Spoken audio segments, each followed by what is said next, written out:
1943 se cristalizó un anhelo caldense al ser fundada la Universidad Popular, más tarde Universidad de Caldas.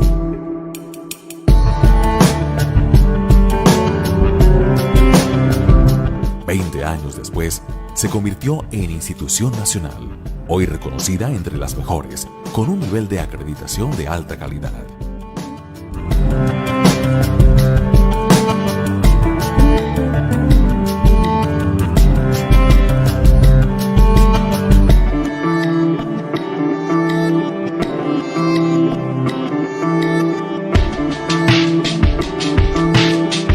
Nuestra Facultad de Ciencias para la Salud se gestó en 1950. Desde entonces, ha fomentado el desarrollo del país en el campo de la salud y la educación. Podríamos decir que la Universidad de Caldas, con su Facultad de Medicina, se ha convertido en el alma mater y se ha convertido en la cuna del desarrollo de medicina y el desarrollo de las ciencias relacionadas con la salud en la ciudad.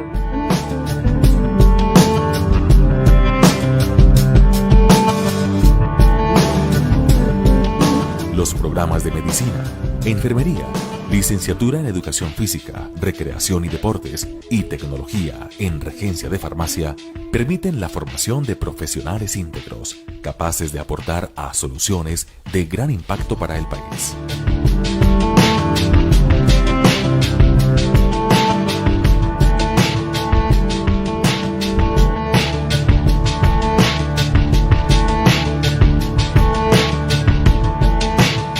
A través de los programas de especialización, maestría y doctorado, se ha construido un grupo interdisciplinario con sólida formación académica y humana, capaz de asumir problemas prioritarios y generar propuestas que mejoran la calidad de vida de la población. Gracias a los grupos de investigación, se ha logrado generar, apropiar, difundir y aplicar conocimientos que contribuyen a los grandes retos de nuestra época.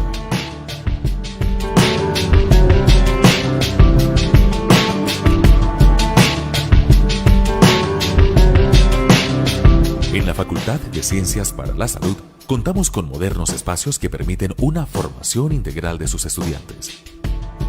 El Centro de Simulación Clínica permite desarrollar habilidades y destrezas en un entorno hospitalario simulado con equipos de alta tecnología. Nuestra biblioteca, con su salón de memoria histórica, permite la preservación y acceso a información interdisciplinaria necesaria para complementar la formación profesional. Gracias a nuestra IPS universitaria, se prestan servicios en salud que contribuyen al óptimo desarrollo y calidad de vida de nuestros usuarios. A través del Grupo de Investigación y Prestación de Servicios en Salud Electrónica, Telesalud, se han apropiado soluciones innovadoras en telemedicina y educación virtual, permitiendo un reconocimiento nacional e internacional. Los avances de nuestra facultad son para mí motivo de gran orgullo. Cada uno de ustedes hace parte de nuestra historia institucional y estoy segura que aportarán en nuevos progresos. Recuerden, esta facultad es y seguirá siendo nuestra casa.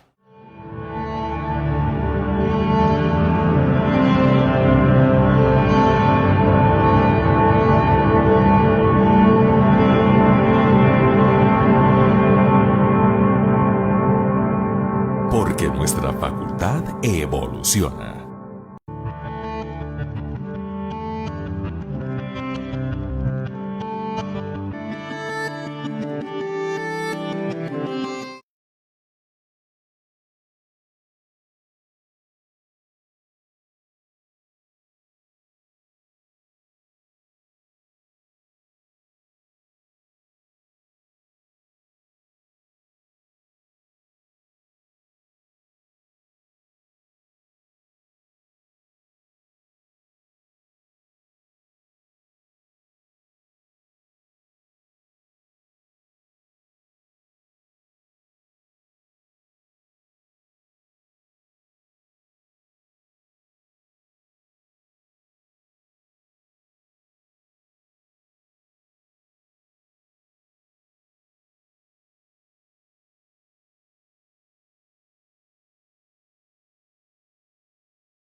Universidad de Caldas, reciban un afectuoso saludo en esta mañana de hoy, viernes 1 de octubre, empezando otro mes. Estamos reunidos todos para dar inicio a la sesión conjunta de facultad, un espacio que nos convoca para socializar y conocer lo que hacemos desde diferentes ámbitos en todos los departamentos. Hoy está con nosotros el doctor Juan Felipe Valencia Ríos. El doctor es docente, es profesor del departamento quirúrgico y hoy nos va a compartir su presentación, que es Simulación Clínica In Situ y Paciente Crítico en Pandemia, afortunado cruce de caminos. Profesor Juan Felipe, buenos días y bienvenido. Bueno, buenos días, señora decana. Muchísimas gracias a todos por asistir a esta sesión. Voy a iniciar compartiendo la pantalla y quiero que me confirmen, por favor, cuando la estén viendo, por favor. Sí, ya se está viendo, pero de pronto habría que ponerla en modo pantalla completa. Correcto. ¿Está compartida, ampliada o está en modo presentador? Está bien, ahí está bien. Ya Sí, está sí. bien. Bueno,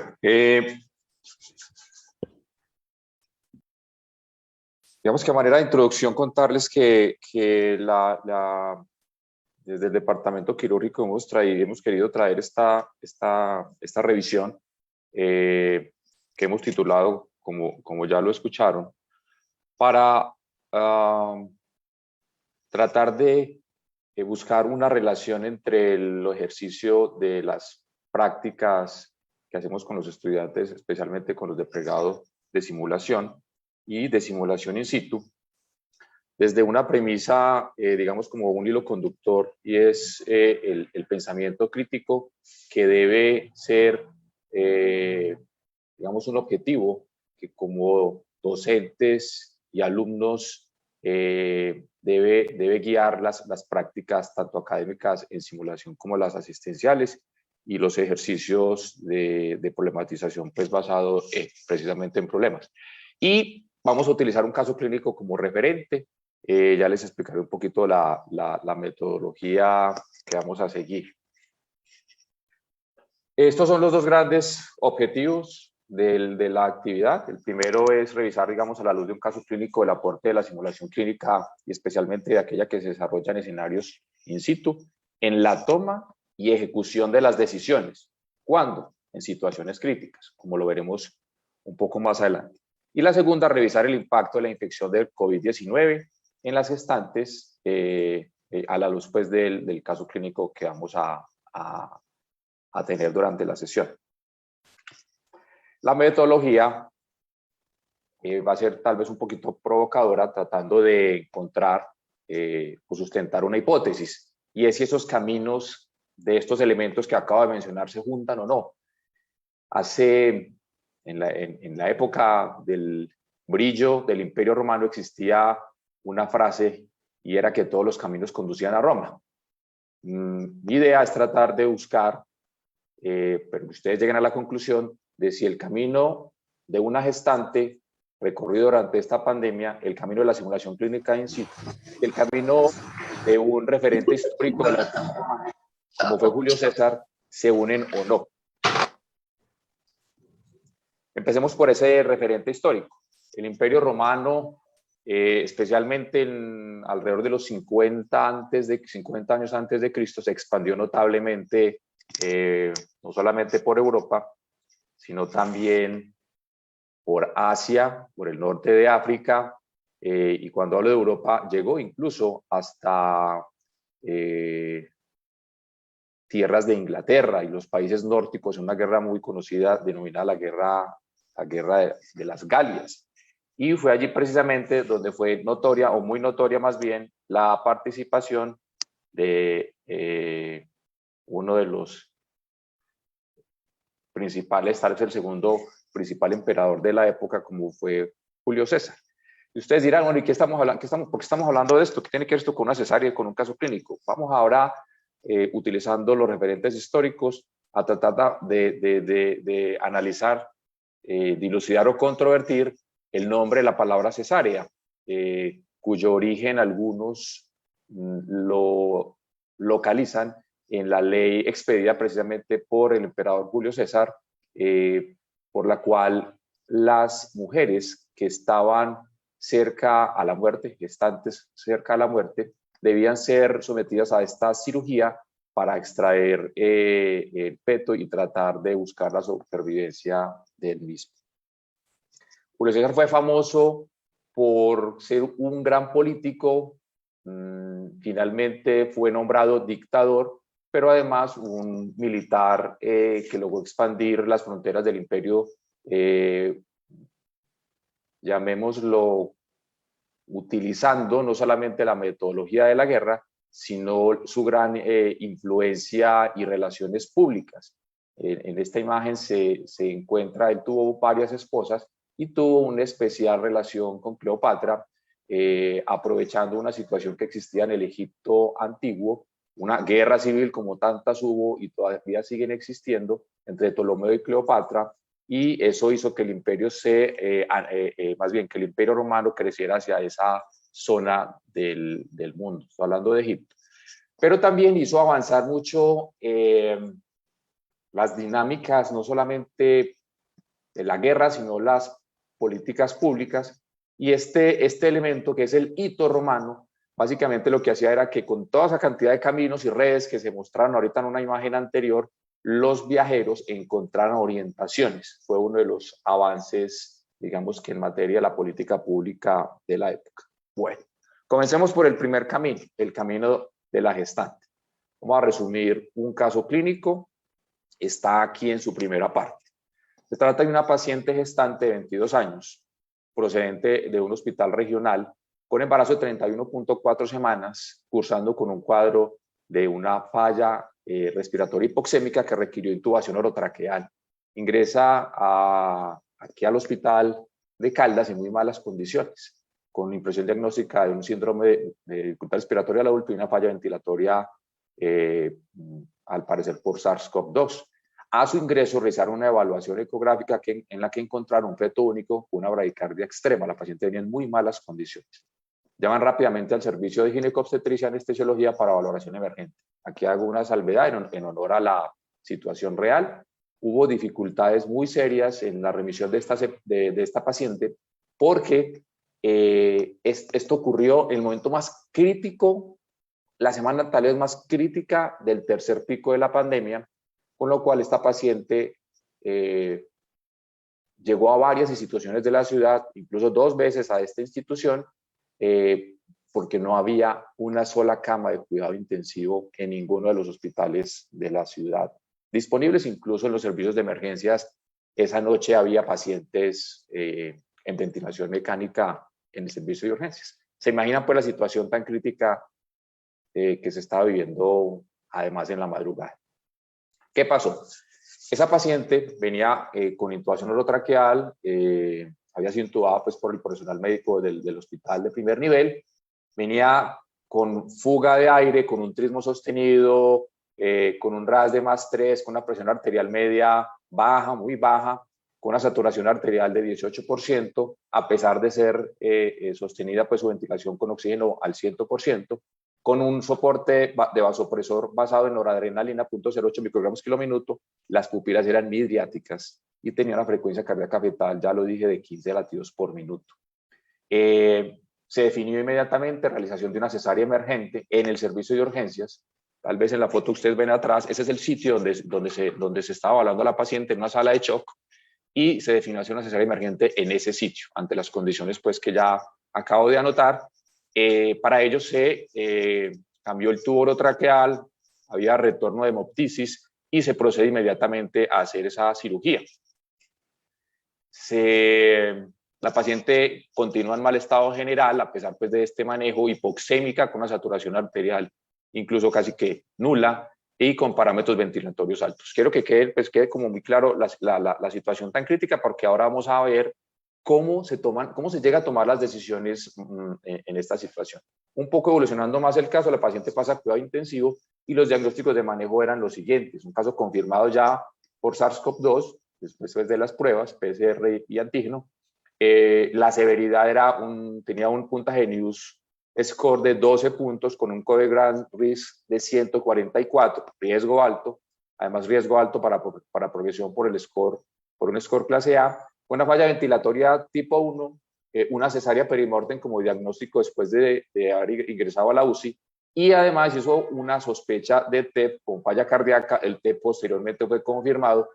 Vamos a ver cómo hizo muchas de los componentes y las complicaciones del paciente críticamente afectado por el COVID-19.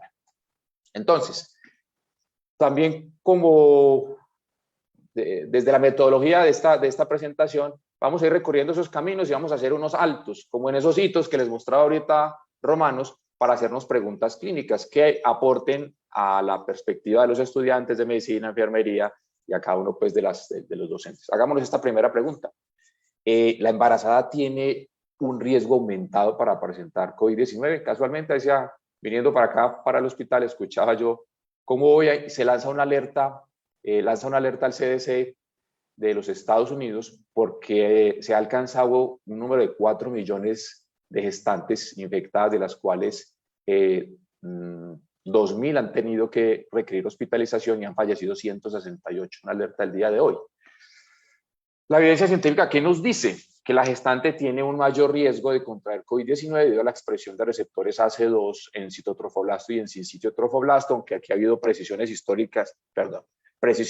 en reportes desde el 2020 y algunos más recientes, pero lo que se ha encontrado sí es que la respuesta inmune de la embarazada tiene elevadas similitudes con los hallazgos serológicos de los pacientes con COVID-19. ¿Y cuál es la afectación que presentan? De manera general, es multisistémica. Ya esto lo hemos conocido y revisado ampliamente. Tuvimos una actividad académica excelente hace unos días, liderada pues, por la facultad, pero básicamente se presentó una afectación con una neumonía y un síndrome de dificultad respiratoria del adulto, como lo presentó nuestra paciente, con afectación además y fenómenos trombóticos placentarios, con la posibilidad de una transmisión vertical y a través de la lactancia, con afectación de la coagulación en otras áreas corporales. Ya dije que esta paciente tuvo un tromboembolismo pulmonar y una falla cardíaca pues, derecha secundaria, con disfunción endotelial y disfunción miocárdica, con alteraciones propias de la inmunidad celular y humoral y alteración también del eje endocrino.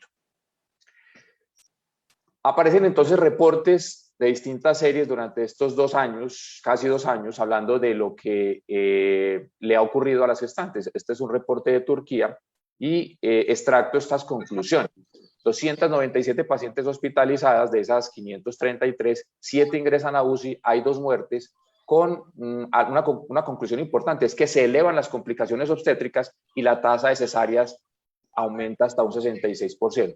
En síntesis la mayoría son casos leves a moderados, pero con un aumento de las cesáreas que va a tener una repercusión. Siguiente pregunta.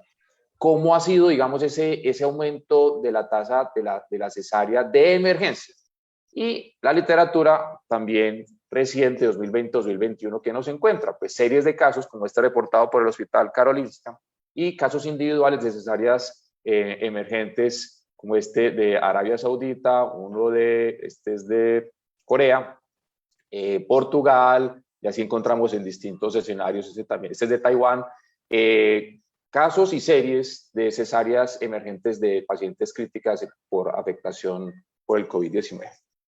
Una tercera pregunta, ¿cuáles son los efectos de la pandemia en la salud materno-perinatal? Pues ya los hemos anticipado, pero este reporte de Lancet, quise extractar la conclusión que es bastante contundente y dice, han empeorado los desenlaces maternos y neonatales en la pandemia, tales como la muerte materna y neonatal, el embarazo ectópico roto y la depresión materna. Lo que se está viendo en el mundo se está viendo en nuestro país, se está viendo en nuestra región, se está viendo en nuestros hospitales, lo están viendo ustedes como residentes y estudiantes que están rotando en las áreas, Y también se está encontrando una considerable disparidad entre los desenlaces en los países con ingresos altos y bajos. Algo pues que no es sorprendente. Además, ya enfatizan en qué es lo que hay que hacer: priorizar la accesibilidad y la equidad en la atención para las gestantes como respuesta estratégica a la pandemia y a futuras crisis sanitarias. Y este otro artículo es un artículo griego que hace un análisis bien importante, ya no de lo que se encuentra, sino de lo que hay que hacer en cuanto a los ajustes necesarios durante la atención, sobre todo del parto y el posparto, para la paciente gestante, y algunos elementos del cuidado de la gestante durante el embarazo, habiéndose ya identificado claramente un elevado riesgo para ellas cuando sufren el contagio por el SARS-CoV-2. Básicamente se menciona minimizar los tiempos de estancia intrahospitalaria y esencialmente buscar la vacunación. El reporte precisamente que escuchaba hace unos minutos nos decía que solamente el 30% de las embarazadas en los Estados Unidos al día de hoy han accedido a la vacunación. Bueno, entonces surge otra pregunta: ¿y qué está pasando en Caldas? El último reporte epidemiológico de la Dirección Territorial nos entrega esta estadística que es preocupante. Miren cómo en el 2008 hubo un momento crítico en cuanto a la mortalidad. Esta es una gráfica de mortalidad materna, incluye las causas directas y las indirectas. Teníamos 14 casos por allí. Y resulta que al día de hoy, ya no tenemos los 7 que están aquí identificados. Hubo una muerte materna reportada hace una semana, ya vamos en 8 casos. Si son 7 directos, perdón, son 6 indirectos, 7 ya, y un caso directo. 3 de estos fallecimientos, de estos 8, han sido por COVID-19 o asociados pues al COVID-19. Pero también el otro, digamos, indicador importante que es aún más dramático en su expresión es el de la morbilidad materna extrema, con una cifra que es realmente preocupante y que seguramente va a tener consecuencias ya no solamente en la salud materna, sino en lo que representa los nacimientos que se están dando durante este año y el siguiente, porque ya sabemos que nuestra función es, ya como equipo de salud, es entregarle a primera infancia neonatos sanos, para que, lo voy a decir de manera muy general, todos los proyectos y los esfuerzos de desarrollo de esta región que están basados en los nuevos manizaleños y caldenses encuentren un nicho adecuado y ciudadanos que hayan nacido en las mejores condiciones. Entonces, la pandemia está generando una consecuencia y una afectación con repercusiones e implicaciones seguramente secundarias. Vamos a retomar nuevamente el caso.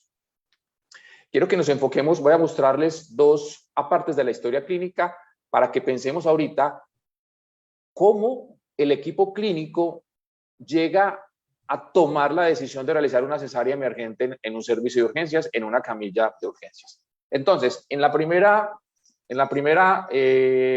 imagen, aquí en la parte superior, está lo que la obstetra formada en nuestra facultad analiza y decide a las 5:40 de la madrugada. Dice así: soy llamada de urgencias a sala de shock, paciente gestante entre 31.4 semanas que ingresan para valla ventilatoria en sospecha de infección por SARS-CoV-2. Soy llamada por bradicardia fetal sostenida, encuentro paciente en malas condiciones generales, altura 0%, presenta paro respiratorio, se realiza desviación lateral del útero hacia la izquierda y se decide realizar cesárea perimortem en sala de shock. Se llama a pediatra y al equipo quirúrgico y se procede a realizar procedimiento. Neonato atendido por equipo de pediatría de turno con APGAR de 1, 5 y 8 a los 10 minutos. Sangrado que requirió múltiples puntos hemostáticos en rafia, conteo completo de compresas por instrumentadores y auxiliar, hemorragia exhaustiva a todos los planos. Quiero que hagan el análisis poniéndonos en los zapatos de esa profesional que llega a tomar la decisión de esa situación, y luego, cuando revisemos un poco los elementos de la simulación, tratar de cómo ha sido el propósito de esta presentación, ver si hay una conexión o no y un cruce de caminos. Esta parte inferior es lo que anota el anestesiólogo. Paciente en urgencias con ausencia de pulso palpable, no registra signos vitales, cianótica, con pupilas dilatadas, informan embarazo de 31 semanas y falla respiratoria hipoxémica, sospecha de infección por COVID-19.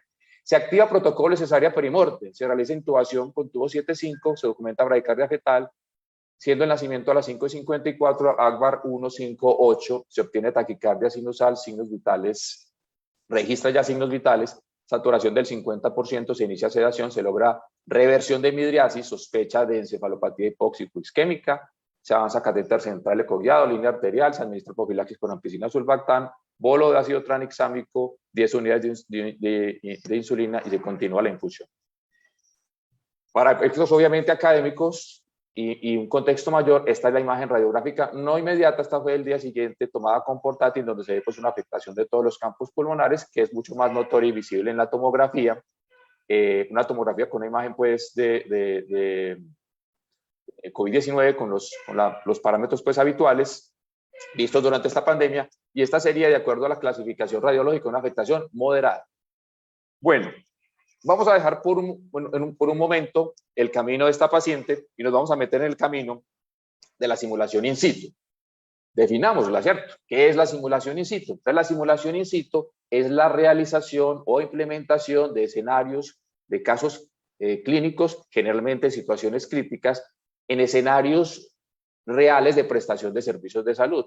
Esta imagen que ven ustedes acá es una activación de un caso de un paro cardiorrespiratorio en el servicio de rehabilitación de una institución hospitalaria, donde quienes están allí realizando la atención son el personal del servicio de turno en ese momento con los equipos que tienen a disposición o con los que deben llegar para que esa situación se dé. Entonces, por eso ven que esta no es precisamente, no es la simulación de un caso completamente válido también, como se realiza en un aula de clases o como se realiza con frecuencia en los cursos de reanimación, en escenarios, en salas de conferencias, en las salas de los hoteles, en fin, donde hay grupos interprofesionales de personas que no se conocen. Aquí está el grupo de turno ejecutando esta acción como parte de su tarea de ese día, entendiendo que este paciente, simulado obviamente, era uno de los que estaba en terapia física ese día.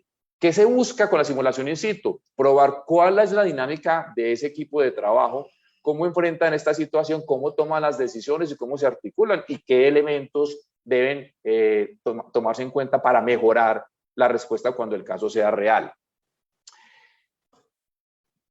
La situación del paro cardiorrespiratorio de la gestante es bastante infrecuente. Afortunadamente se presenta, tiene una frecuencia alrededor de 1 en 30.000 casos y una tasa de supervivencia baja, pero tal vez un poco mejor a la de algunas tasas reportadas en pacientes con otras situaciones, como el síndrome coronario agudo o el tromboembolismo pulmonar, alrededor del 7%. Lo que se indica tradicionalmente es que se haga una reanimación durante 4 minutos y si no hay respuesta, en ese minuto siguiente se realice la cesárea perimorte.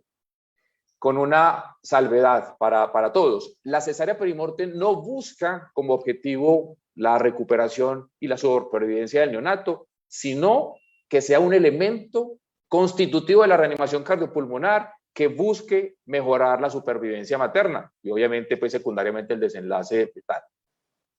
Dentro de las causas frecuentes están la preeclampsia, el síndrome de HELLP, la hemorragia obstétrica masiva, las complicaciones obstétricas y las infecciones. Entonces, en ese protocolo de atención, digamos, del paro cardiorrespiratorio materno, se siguen los pasos de la reanimación, activando el protocolo, iniciando las medidas básicas, pasando a las medidas avanzadas, haciendo la cesárea de emergencia como parte del protocolo, continuando con el manejo avanzado, de soporte vital avanzado, y buscando tratar las causas reversibles. Acá voy a hacer,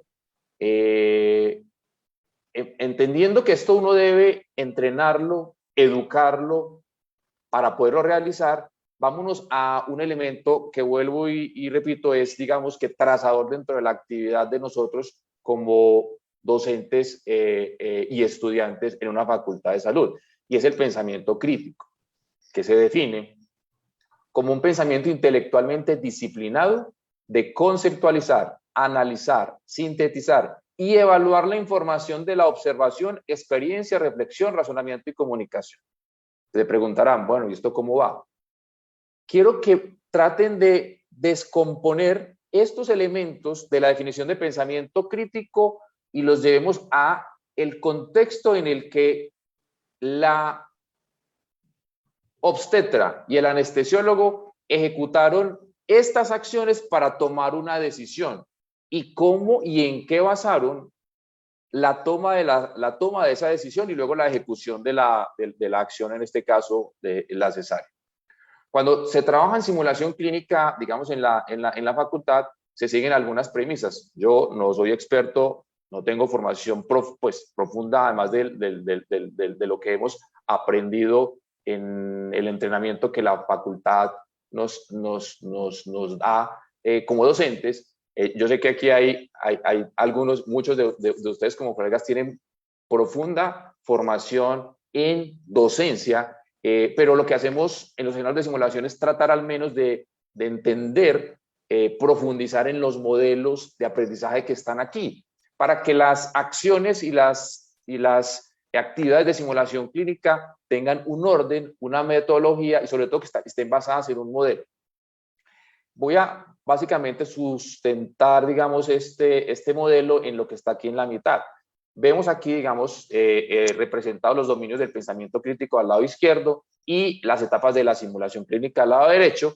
Lo que queremos es que en los momentos de aprendizaje existan esas etapas. Se piense por adelantado, se piense durante la acción y se piense retrospectivamente, y es allí donde se ejecutan los momentos de reflexión o de briefing, y más adelante que se llegue a aumentar el nivel de autorregulación que permita que todos los pasos anteriores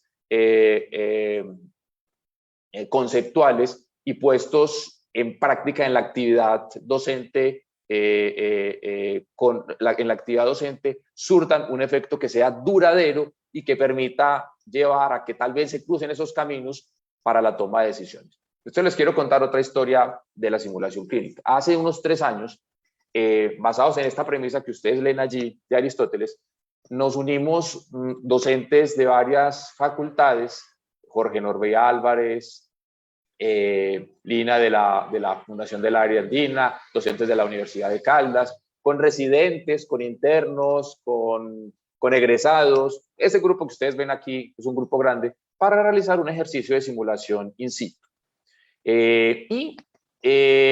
Queríamos hacerlo precisamente buscando cumplir esta premisa, que la simulación en técnicas de obstetricia mejora la rapidez y la tasa de éxito. Y escogimos un escenario que no es frecuente, ya lo acabamos de mencionar, el paro cardiorrespiratorio en la embarazada. Un trabajo muy importante, aquí tengo que resaltar el trabajo de Laura Alarcón y de Jorge Norbey Álvarez, que seguramente está por aquí acompañándonos, para que el escenario de simulación pues fuera realmente que permitiera una evaluación por una rúbrica muy bien diseñada. En una situación que es estresante y entendiendo nuevamente una premisa, y es que la clave para convertir ya una capacidad en una habilidad y es la práctica. Teníamos que ejercer, más bien, diseñar esta metodología para analizar cómo tomaban decisiones los miembros de este equipo asistencial en su turno. Entonces trabajamos pues las 3 universidades y el escenario se desarrolló en el hospital. Se presentó como ponencia en el Congreso Iberoamericano de Simulación Clínica hace 3 años, y voy a cambiar aquí un segundito la pantalla para mostrarles cómo terminó ese ejercicio.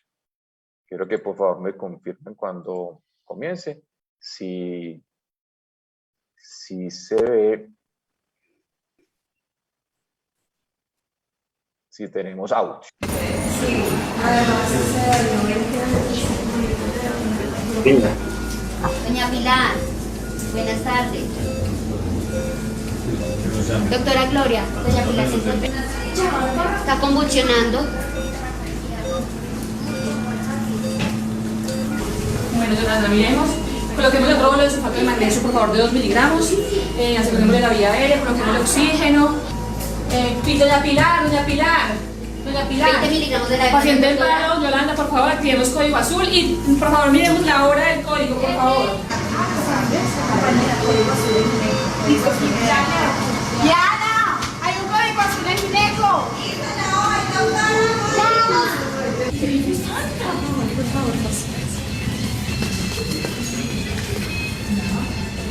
equipo operatorio. ¿Equipo de pediatría listo? Sí, estamos listos para recibir el caso. Viviana, por favor, me falta algo en la lista de chequeo. Vamos a hacer aspirador. Sí. ¿Cuánto tiempo llevamos de Tiempo de la primera dosis de adrenalina. Doctora, por favor, Jimena, coloquémosle otra ampolla de adrenalina, es tan amable. Adrenalina, segunda ampolla. A las 3. Ya me tengo. ¿Sí registro? Esperemos que saquemos el bebé y volvemos a verificar otra vez el ritmo de que saquen el bebé.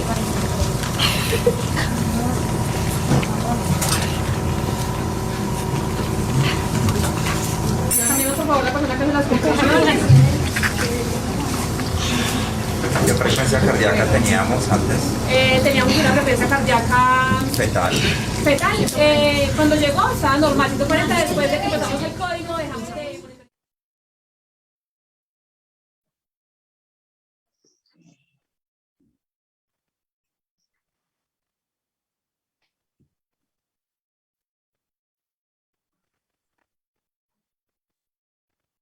Bueno, vamos a volver a la presentación. Quiero que me indiquen si la están viendo.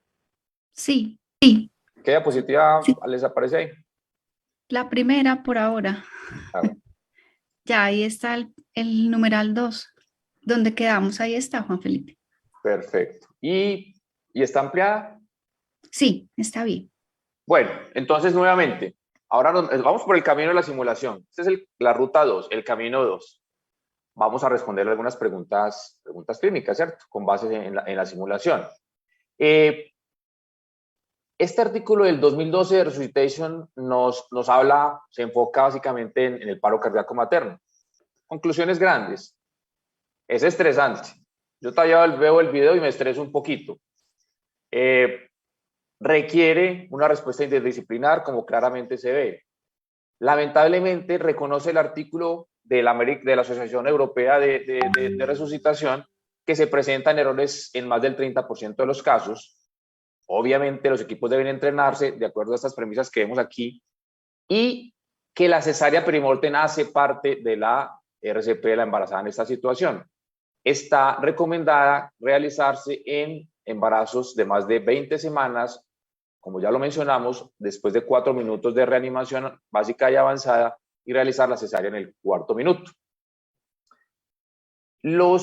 Este artículo básicamente lo traje para extractar, digamos, 3 elementos de una revisión sistemática que evalúa las herramientas que se utilizan en la simulación y que dice, para poder hacer la simulación de este tipo de casos, de las cesáreas, se necesitan modelos muy bien diseñados que combinen no solamente entrenamiento previo y posterior con videos y modelos computarizados, pero reconoce que existen muchas limitaciones para que la operación cesárea pueda ser simulada y sobre todo reconoce limitaciones para la evaluación en la comparación de los casos y básicamente concluye también que hay que hacer trasladar, digamos, y mejorar las metodologías de simulación para que realmente sean efectivas en la práctica clínica. Los escenarios de simulación no solamente, in situ, no solamente se realizan dentro de los hospitales. Entenderemos que obviamente un paro cardiorrespiratorio, una embarazada, puede presentarse en otros escenarios y por eso, estas son imágenes australianas, los ejercicios de simulación también involucran al personal extrahospitalario. Tratando de resolver esa misma pregunta, entonces revisamos este artículo y es qué tanto los escenarios de simulación y el entrenamiento con estos escenarios mejora el desempeño de los equipos. Este artículo básicamente nos encuentra o nos reporta cómo con una metodología de antes y después se logró disminuir el tiempo de inicio de la reanimación cardiopulmonar de manera significativa, 120 versus 32 segundos, lo mismo que el momento de realizar la cesárea y el nacimiento con una medición que también fue estadísticamente significativa. Esa P es minúscula, se me fue una P mayúscula, la P es minúscula, pero bueno. Otro referente, digamos, académico para acompañar ese proceso de evaluación de los ejercicios de simulación. Este es del Reino Unido. Entonces lo que hicieron fue que elaboraron una lista de chequeo bastante completa de todos los elementos metodológicos para generar un escenario de simulación como con el que se ve, digamos, en la pantalla, pero luego las ejecuciones más bien, los elementos que deben incluir la evaluación de la ejecución. Concluyen que es muy importante, como en cualquier escenario de reanimación, pero muy específicamente en este, trabajar los elementos de liderazgo y comunicación, porque la decisión, sobre todo en el momento de la cesárea, no es fácil, que se debe tener a manera de lección aprendida paquetes quirúrgicos específicos para esta cirugía en ambientes de posibilidad de ocurrencia, es decir, servicios de urgencias, y que los roles tienen que quedar claramente pues, establecidos. Ahora, este es un artículo bien interesante, es una serie de Japón, y ellos dicen, bueno, a ver, vamos a mirar la utilidad y las limitaciones de una cesárea perimortem, y tomaron un periodo de casos entre abril del 2010 y el 2015, donde encontraron 18 casos de cesárea perimortem con 12 pacientes que sobrevivieron, solamente 6 de ellas sin secuelas mayores, y las compararon con el otro grupo. Hicieron una comparación entre los dos grupos y encontraron que, como puede anticiparse, en este grupo hubo menos tiempo entre el paro y la cesárea, en el grupo 1, también con un hallazgo estadísticamente significativo.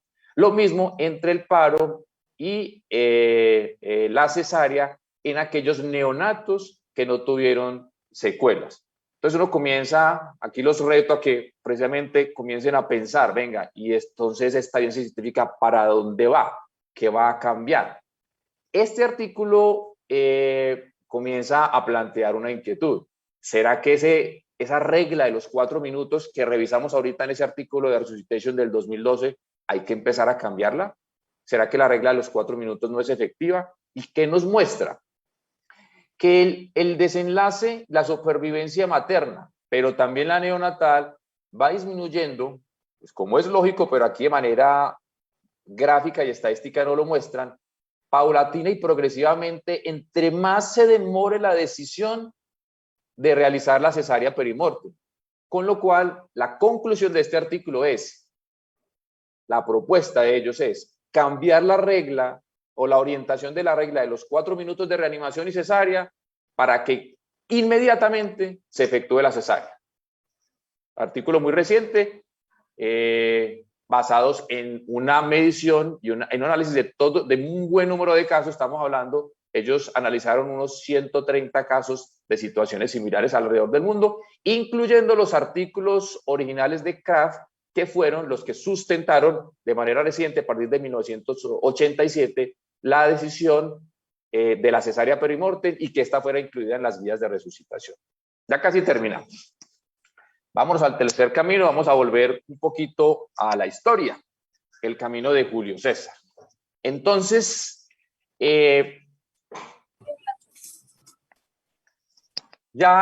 habíamos mencionado cómo él, como emperador, desarrolló de manera impresionante los caminos y las rutas de expansión del Imperio Romano por Europa y Asia.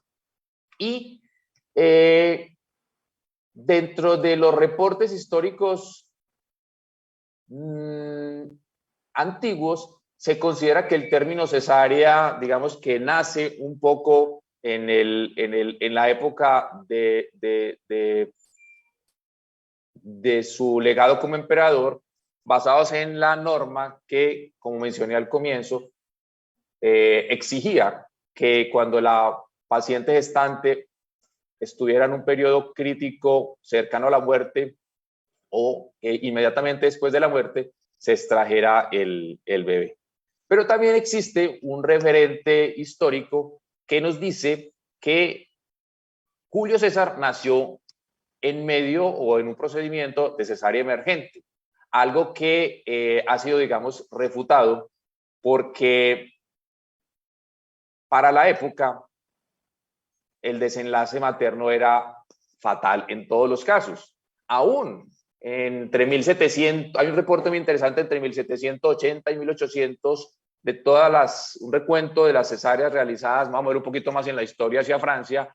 Todas las pacientes sometidas a una cesárea perimortem fallecían, porque existía, a una cesárea más bien, fallecían porque existía la creencia de que no había que hacer la rafia del útero, pensando que los tejidos adyacentes, incluso los tejidos y los músculos abdominales, iban a hacer un cierre posterior a la extracción del bebé. Julio César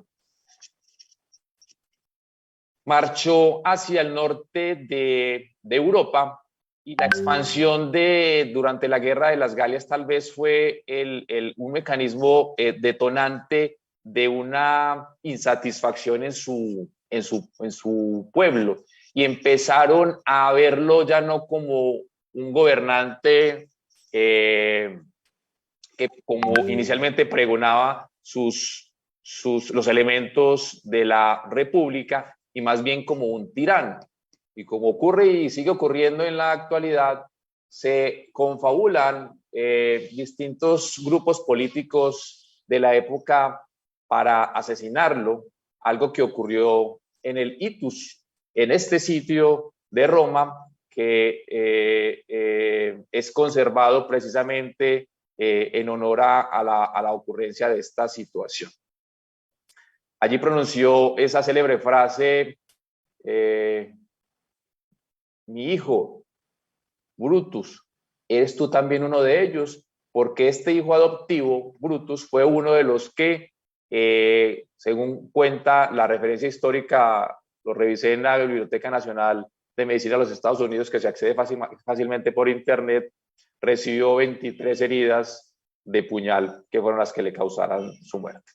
Dejemos un poquito este tema histórico y dramático para centrarnos en uno de los legados de Julio César que puede tener alguna aplicación en este tema que estamos revisando hoy, y es el siguiente. Decía él en una de sus tantas frases célebres: sin entrenamiento no existe conocimiento, sin conocimiento no existe la confianza, sin confianza la victoria no existe. ¿Qué pasó entonces con nuestra paciente? Ella estuvo 25 días en la unidad de cuidado intensivo, tuvo múltiples, digamos, complicaciones. Hizo el TEP, la falla cardíaca, hizo sobreinfección, estuvo en decúbito prono durante muchos días, fue muy difícil despertar, hizo, precisamente como se ve aquí en esta imagen de una reconstrucción tridimensional, una estenosis traqueal. Aquí se alcanza a ver la traqueostomía un poquito mejor en esta imagen más lateral, la cánula de traqueostomía y las conexiones, pero finalmente evolucionó después de realizar la traqueostomía y todo el manejo satisfactoriamente, y con anuencia de ella mostramos la imagen de su recuperación. Aquí cuando tenía aún la conexión a la traqueostomía y bajaba la unidad de recién nacidos a visitar a su bebé, que también estuvo en situación muy crítica. Ambos durante la primera semana estuvieron en situación crítica, con unas probabilidades altísimas de fallecer que afortunadamente no se dieron. Y aquí se ve una imagen posterior ya con un avance significativo de su recuperación. Y ahí terminamos. Entonces, ustedes, cada uno de ustedes, basados en un juicio y pensamiento crítico, con estos elementos que hemos colocado aquí tal vez de manera provocadora, analizarán si sí existió o no existió un cruce de caminos, y terminamos aquí esta parte de la presentación, atentos a cualquier pregunta, recomendación, sugerencia o inquietud que tenga. Doctor Juan Felipe, muchas gracias por esta excelente presentación de la vida real, de las experiencias, y que conjuga muy bien esa historia y ese camino a recorrer desde la responsabilidad y el compromiso que tenemos con la formación de talento humano en salud. Entonces, queda abierta el micrófono por si hay preguntas, comentarios.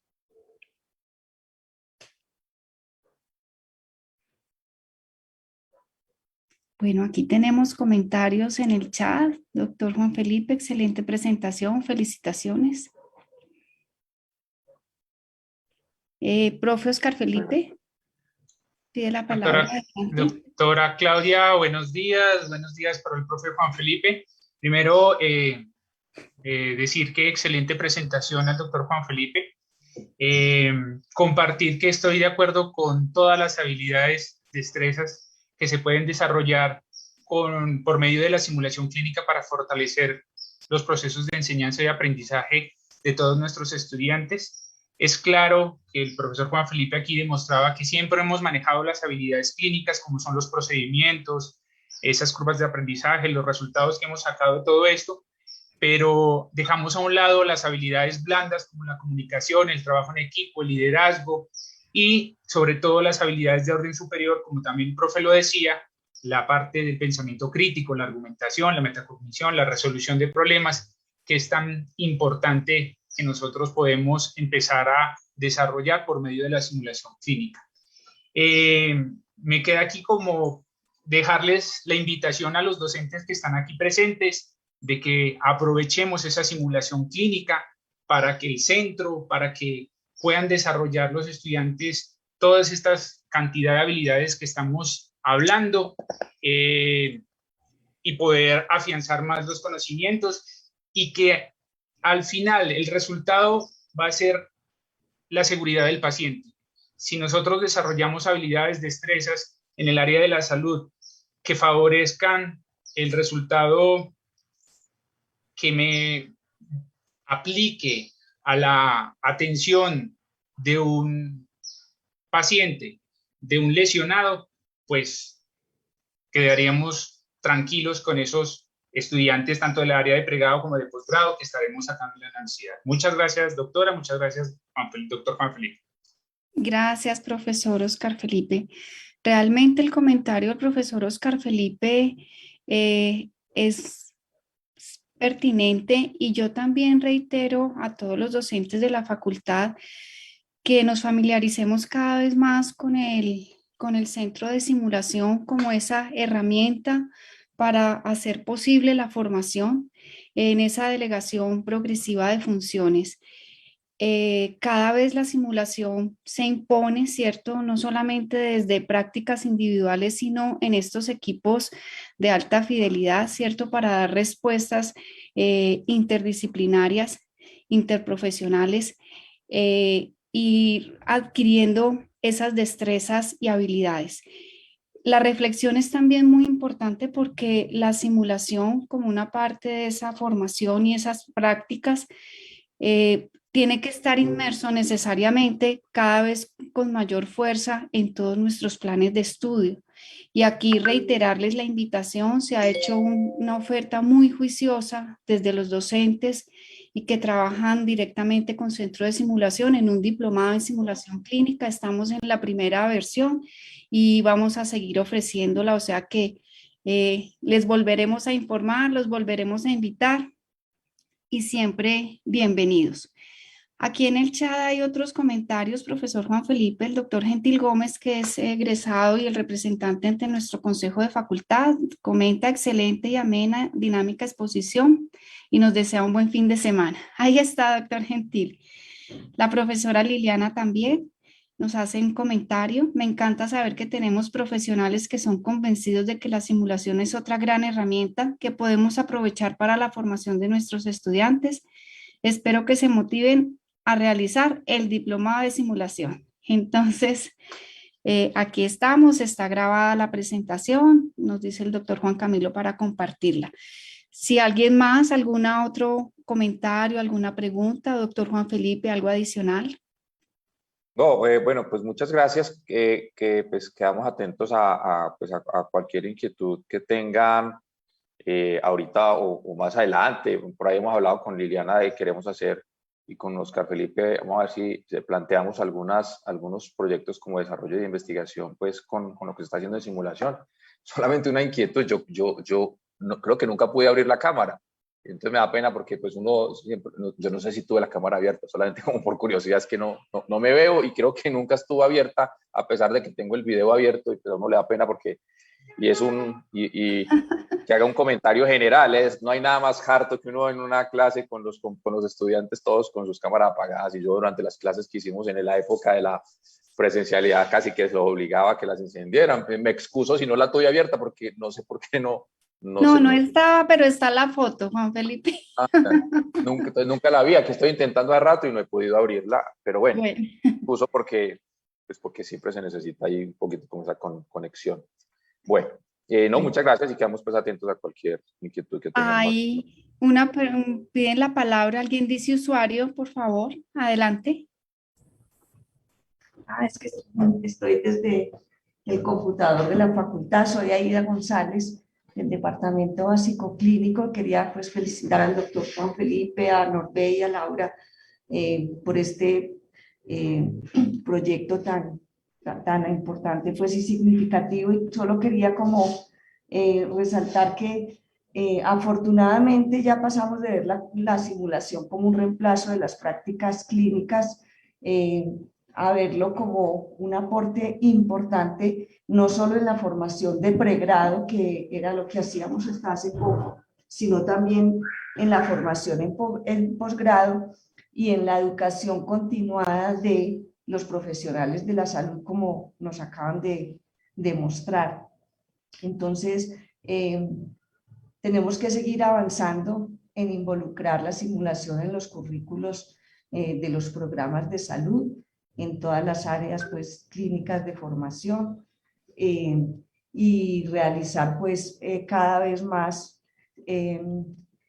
escenarios pues, de alta fidelidad que ayuden a mejorar pues, la calidad de la prestación de los servicios a los pacientes. Gracias, profesora Aida. Bueno, ¿algún otro comentario, pregunta? Bueno, agradecer una vez más. Sí, adelante. No tenemos preguntas hasta el momento, no hay ninguna. Bueno, en el Face tampoco, en la transmisión, me dice Carol que tampoco hay preguntas. No, señora. Bueno, agradecer una vez más al profesor Juan Felipe Valencia en representación del departamento quirúrgico que hoy nos acompañaron en nuestra sesión conjunta, un espacio de encuentro. A cada uno de ustedes muchas gracias por su presencia, su asistencia, su participación y bueno, desearles un feliz fin de semana. Muchas gracias.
En 1943 se cristalizó un anhelo caldense al ser fundada la Universidad Popular, más tarde Universidad de Caldas.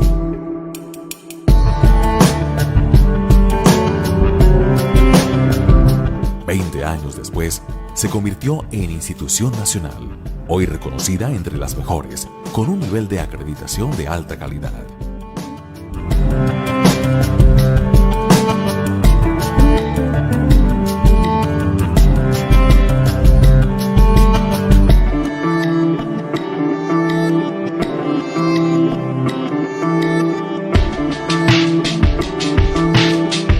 Nuestra Facultad de Ciencias para la Salud se gestó en 1950. Desde entonces ha fomentado el desarrollo del país en el campo de la salud y la educación. Podríamos decir que la Universidad de Caldas, con su facultad de medicina se ha convertido en el alma mater y se ha convertido en la cuna del desarrollo de medicina y el desarrollo de las ciencias relacionadas con la salud en la ciudad.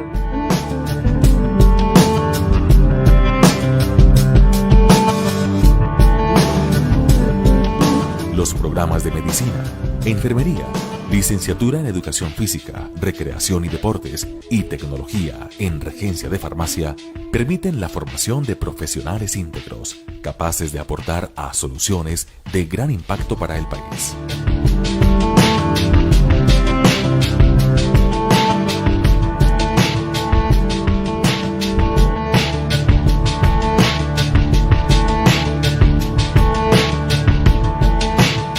A través de los programas de especialización, maestría y doctorado, se ha construido un grupo interdisciplinario con sólida formación académica y humana, capaz de asumir problemas prioritarios y generar propuestas que mejoran la calidad de vida de la población.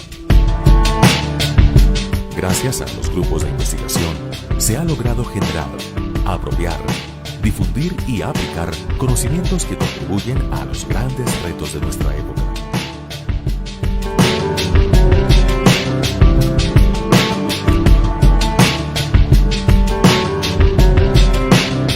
En la Facultad de Ciencias para la Salud, contamos con modernos espacios que permiten una formación integral de sus estudiantes. El Centro de Simulación Clínica permite desarrollar habilidades y destrezas en un entorno hospitalario simulado con equipos de alta tecnología. Nuestra biblioteca, con su salón de memoria histórica, permite la preservación y acceso a información interdisciplinaria necesaria para complementar la formación profesional. Gracias a nuestra IPS universitaria, se prestan servicios en salud que contribuyen al óptimo desarrollo y calidad de vida de nuestros usuarios. A través del Grupo de Investigación y Prestación de Servicios en Salud Electrónica, Telesalud, se han apropiado soluciones innovadoras en telemedicina y educación virtual, permitiendo un reconocimiento nacional e internacional. Los avances de nuestra facultad son para mí motivo de gran orgullo. Cada uno de ustedes hace parte de nuestra historia institucional y estoy segura que aportarán en nuevos progresos. Recuerden, esta facultad es y seguirá siendo nuestra casa.